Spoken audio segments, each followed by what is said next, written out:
Manhattan definitely was my muse for the first 35 years of my life. When I started writing my book of short stories, I was playing on a variation of my own experiences and putting a bit of a twist on them, playing with different characters, different neighborhoods, different realities, different time periods, making it something different, something new, something fantastical.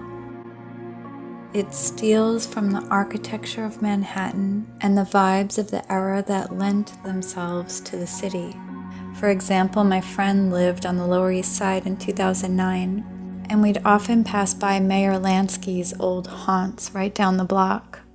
The Jewish gangster had joined forces with his childhood friend, Lucky Luciano, and they got into the bootlegging business. It was one of the spots they used for their operations.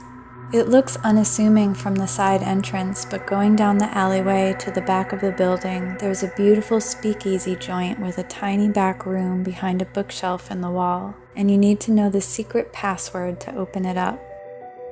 That inspired in small part the first romantic tall tale of my book, which takes place on the Lower East Side in Little Italy in the 1920s.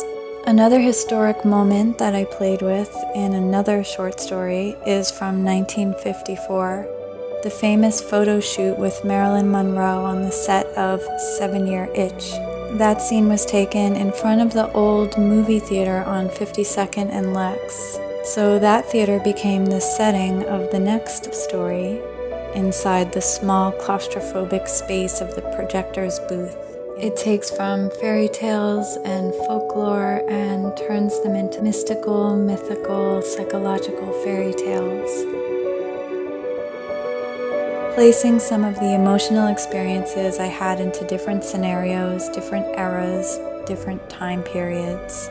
Also playing around with the idea of past lives or parallel lives, depending on the perception of the concept of time itself.